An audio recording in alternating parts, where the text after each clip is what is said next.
The Lord be with you. And with your spirit. A reading from the Holy Gospel according to Luke. Glory to you, O Lord.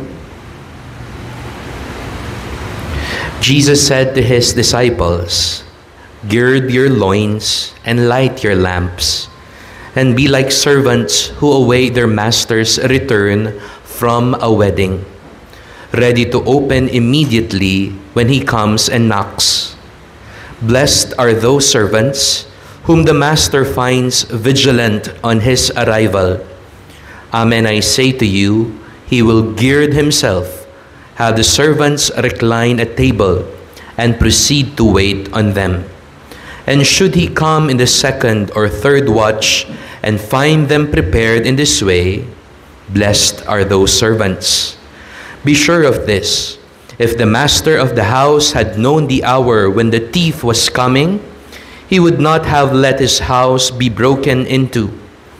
You also must be prepared, for at an hour you do not expect, the Son of Man will come."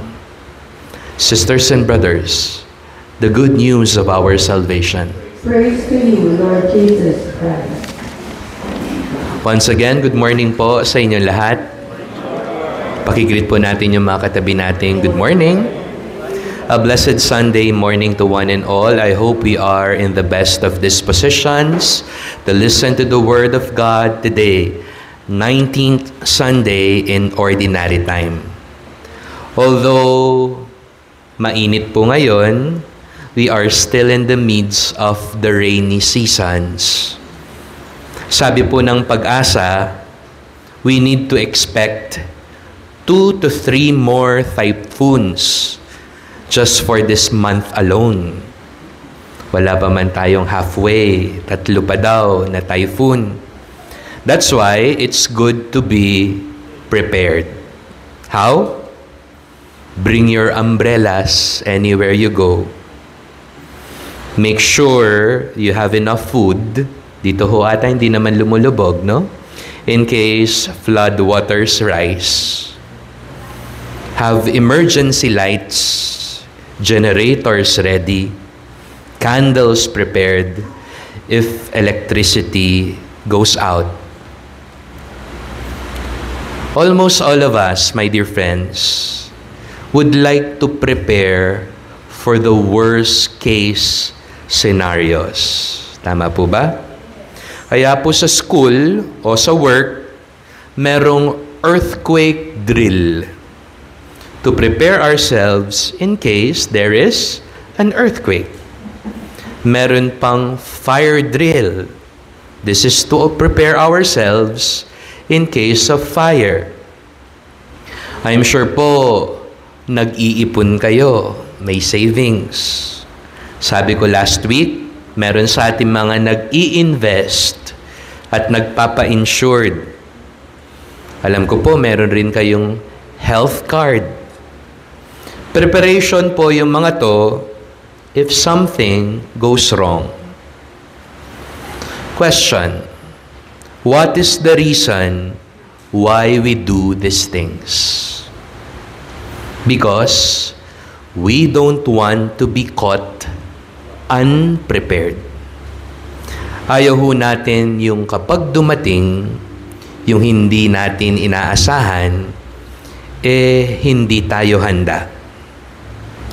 The Gospel for today reminds us to do the same. Be prepared, the Gospel says. Have your lamps lit. Gird your loins. Because at the hour you do not expect, the Master will return. Dinagdagan pa ng Ebanghelyo ang sabi, "Blessed are those servants whom the Master finds prepared." So my dear sisters and brothers, I hope we don't forget that one thing that we need to prepare for is not just security in this life. One thing that we must be ready for is our life after this life. Sana ho, wag lamang ang buhay dito sa mundo tayo nakahanda, kundi maging sa kabilang buhay. So again, question for all. If today is the day we meet death, are we ready? Simply put, how do we prepare to die? Father, nakakatakot naman ho yung tanong nyo. Precisely, we feel afraid because our security blanket, yung mga sinabi ko kanina, insurance, ipon, is only up to this life. We don't know what's ahead. We just leave it to the mercy and love of God, right? So let's go back to the question, how do we prepare to die? The answer is an irony. To prepare for dying is to make sure we are living. I repeat, to prepare, nabulol pa ako, to prepare for dying is to make sure we are living. Gusto mong maging handa para sa kabilang buhay? Umpisahan mong tunay na mabuhay. Mabuhay ng matiwasay. There's a Latin maxim, carpe diem. It means to seize the day. Ibig pong sabihin nito, don't miss a day without living your lives to the fullest.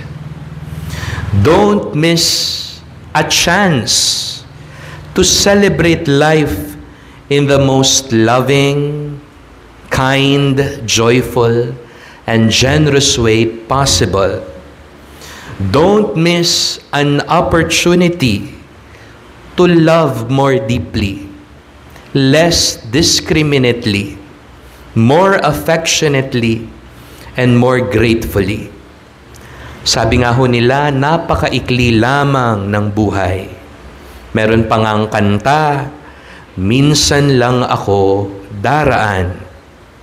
So hopefully, while we are still breathing and living as of the moment, we begin to put our attention and focus on what truly matters in life. Ano po ba yung mga importante sa buhay? Our relationships, doing our passions, becoming an inspiration, making the world a kinder and a better place to live, our faith and connection to God. So, again, we prepare for death by living more fully at the moment. Amen.